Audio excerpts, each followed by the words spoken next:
शिक्षकों, गुरुजनों, मित्रों एवं मेरे प्यारे भाइयों बहनों, नमस्कार। बाकी भाषाओं को मैंने महज किताबों में रखा, हिंदी को अपनी किताबों में रखा। आप सभी को हिंदी दिवस की ढेरों शुभकामनाएं। गद्य है सरल, स्पष्ट कथन, विचार, ज्ञान, तर्क का दर्पण, निबंध, कहानी, बयान। पद्य है लय, छंद की धारा, भाव प्रवाह का सुंदर सहारा। गीत, कविता, दोहा, चौपाई, रस छटा से जग को भाई। गद्य बताए यथार्थ की रीत, पद्य सुनाए हृदय की प्रीत। दोनों मिलकर रचते संसार, हिंदी साहित्य अमूल्य भंडार। मैं हिंदी, मत भूलना मेरी बिंदी, ना उलट फेर करना मेरी डंडी। हाँ, हिंदी कौन है हिंदी और क्या फर्क पड़ता है अगर मैं भूल भी जाऊँ एकाक बिंदी या उलट फेर कर दूँ तुम्हारी एकाक डंडी। मैं मृदु भाषा, हर मन की आशा, बोझ हरती सबके मन का आशा, इसीलिए तो कहलाती हूँ मातृभाषा।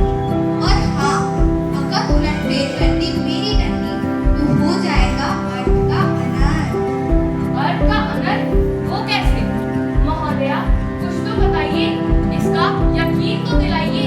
तो आइए और जरा गौर फरमाइए। बाय बाय, एक दिन और आना। हाँ काके, मैं आ गया। अगर कुछ मदद हो लगे तो बहुत उपकार होगा। अरे तुम कौन हो और तुम्हें किसने बुलाया? अरे अभी आपने तो बोला कि एक दिन और आना, तो मैं आ गया। ओह, क्या मुसीबत है। मुसीबत नहीं, हेर फेर। ये लो भाई, जाके कुछ खा लेना। हेरफेर? कैसे हेरफेर? आपने बता दी हिंदी की एक डंडी और हो गया अर्थ का अनर्थ। अर्थ का अनर्थ? वो कैसे? महोदया आपको कहना था एक दिन और आना, पर आपने कहा एक दिन और आना। और दिन कहते ही आपने बेचारे उस गरीब को आवाज लगा दी। ओह, जी मैं समझ गया कि शब्दों का सही उपयोग स्पष्टता है आपकी।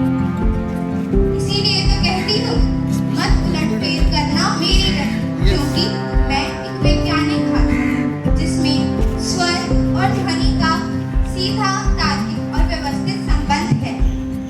महोदया आप हिंदी। अब हम कभी नहीं भूलेंगे आपकी हिंदी। 14 सितंबर 1949 को हिंदी को आधिकारिक राजभाषा का दर्जा दिया गया। इसी की याद में वर्ष 1953 से इस दिन को हर साल हिंदी दिवस के रूप में मनाया जाता है। राधा को कृष्ण की देह मेरी, बिन देह के नेह निभा गई मीरा। कृष्ण ने द्वापर में राधा को गाया, तो कलयुग में कृष्ण को गा गई मीरा। जो देश को, समाज को, कला को और साहित्य को, जो ज्ञान को, विज्ञान को तनिक भी कुछ ना दे सके, वो अल्लड़ी निठल्ली जिंदगानी की शिकार। जो बने हैं क्लास मॉनिटर पूरी शान दिखाते हैं, आता जाता कुछ नहीं है पर हम पे रोक जमाते हैं। जब क्लास में टीचर नहीं तो खुद टीचर बन जाते हैं, कॉपी पेंसिल लेकर वो लिखने नाम लग जाते हैं। खुद तो हमेशा बात करे पर हमको चुप करवाते। क्लास तो संभाली जाती नहीं, बस चीखते और चिल्लाते हैं। भगवान बचाए इन मॉनिटर से, इन्हें हम नहीं चाहते हैं। भाषा नहीं बल्कि भावों की अभिव्यक्ति। भाषा नहीं बल्कि भावों की अभिव्यक्ति है। यह मातृभूमि पर मर मिटने की भक्ति है। हिंदी बोले, रोजमर्रा की व्यवहारिक जीवन में इसे अमल में लाए, हिंदी सीखें और सिखाएं। हिंदी दिवस की हार्दिक शुभकामनाएं।